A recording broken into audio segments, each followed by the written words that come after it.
I've talked about the Teen Wolf movie franchise, but the one thing I feel like I don't talk about enough that much is the Teen Wolf TV show.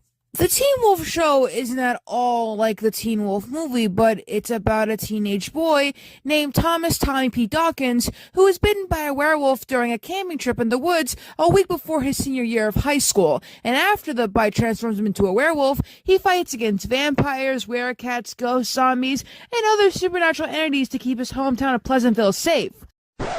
Wait a minute. This isn't Teen Wolf.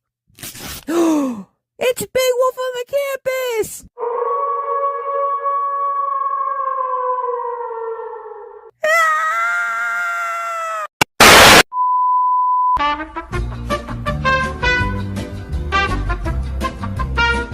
Alright, so yeah. What I was reading to you earlier was the plot description for Big Wolf on the Campus, which was a show that was created in 1999 for Canadian TVs. You know, it was created in Canada. We all know that Teen Wolf came out in 2011 on MTV and was created by Jeff Davis. And it's like a supernatural reimagining of the movie from 1985 and also the fourth thing in the installment for the movie franchise. But the descriptions for both Big Wolf on the Campus and Teen Wolf feel the same. This is Tommy Dawkins. He was bitten by a werewolf during a camping trip in the woods before his senior year of high school, the week before his senior year of high school. And after the bite, he becomes a werewolf. Got that? Okay. This is Scott McCall. He's a high school student living in the fictional California town of Beacon Hills, while Tommy lives in Pleasantville. Scott becomes the eponymous teenage werewolf of the series after he is bitten by an alpha werewolf the night before his second year of high school. Both of these are the same thing. Let me prove it to you even more. So after Tommy becomes bitten by the werewolf, he fights against all kinds of things to keep his town safe. What does Scott do after he becomes a werewolf? Well, it makes him balance his life as a werewolf and a human, right? But it also helps him protect his hometown. Because he is the beacon of supernatural activity.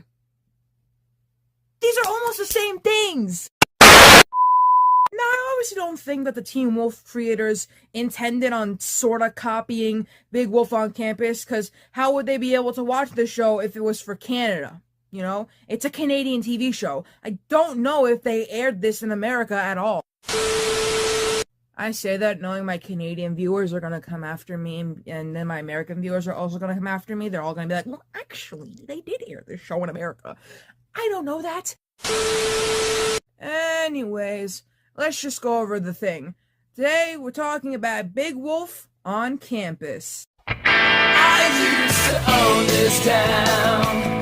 So like I said before, Tommy gets bitten by a werewolf during a camping trip, and after returning to his hometown Pleasantville, of which his father's the mayor, so completely different from Teen Wolf, but Styles' dad was like the sheriff, so still completely different. Tommy becomes the Pleasantville werewolf, and the first person to find out that Tommy is the werewolf is his goth friend, Merton J. Dingle, a keen expert on the supernatural. So together they fight other paranormal creatures that come into their town. Basically, Tommy is Scott and Merton is Styles, but obviously this is a completely different show because Styles isn't the goth in Teen Wolf.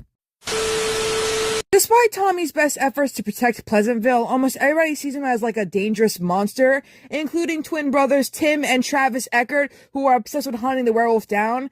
I don't know if this is some sort of foreshadowing into the fact that there are twins in Teen Wolf in, I think, a couple episodes, but I am comparing this to Teen Wolf a lot, aren't I?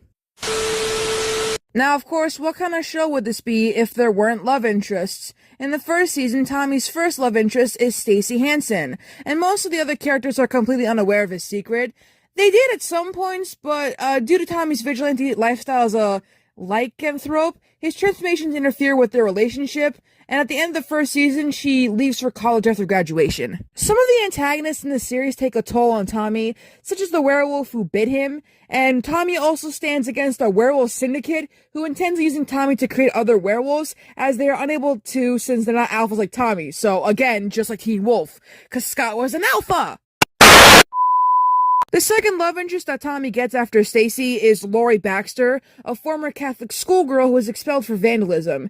She's an expert fighter who realizes Tommy's secret and later befriends Tommy and Merton and joins them in on fighting evil. Now, I haven't watched Teen Wolf, but if I had to guess, I would say that Lori is kind of like Allison, but again, I'm not really too sure.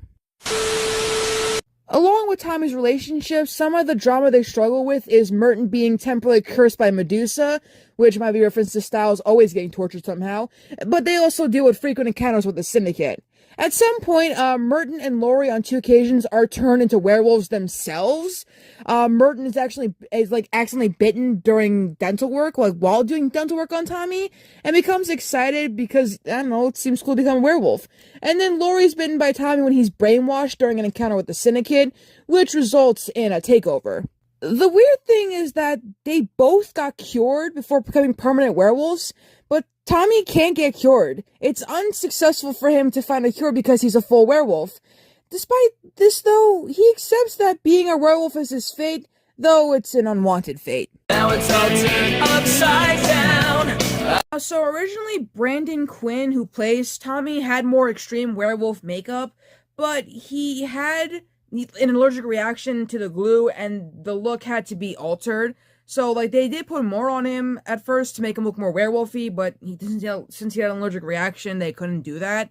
And Danny Smith, who played Merton, wrote, produced, and sang the show's theme song, which, that's crazy. And funnily enough, during the show, Merton tries to write a song and actually writes the show's theme, albeit with, like, 1 or 2 words changed.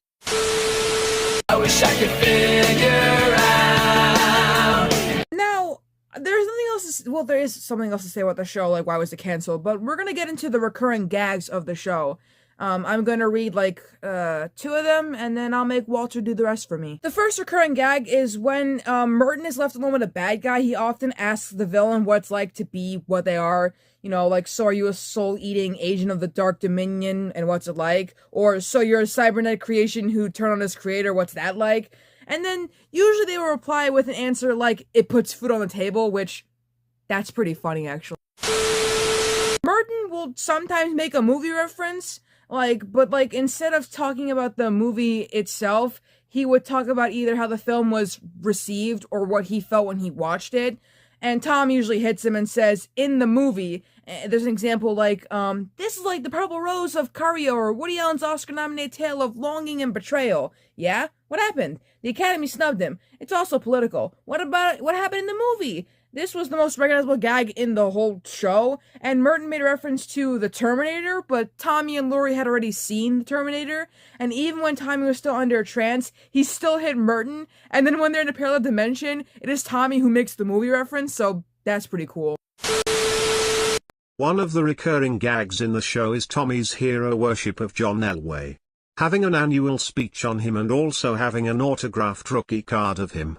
There's also some gags with Merton trying to make a deal with his enemies when it looks like Tommy has lost, and saying someone has a rash in order to humiliate them. Usually it's towards Tommy or Becky.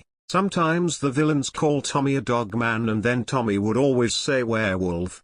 The syndicate leader often explains how evil werewolves are when Gil usually spoils the drama with a perky or innocent comment. What the fuck do you mean the Corrs were on an episode of Big Wolf on Campus? It's just a phase. Even after everything I told you about the show, you're probably wondering why it was exactly cancelled. Well, it wasn't exactly cancelled in the traditional sense. The show ended after 3 seasons without a formal cancellation, suggesting it was likely a combination of factors, including potentially diminishing viewership and a preference by the network to focus on other projects. And while it didn't achieve the same level of popularity as other shows, especially those with larger Hollywood budgets, it resonated with its fanbase as it's fondly remembered. So while Big Wolf on Campus was a well-loved show, it never achieved the same level of popularity as, well, an example being Buffy the Vampire Slayer. And this could be due to various factors, which includes a smaller budget and location.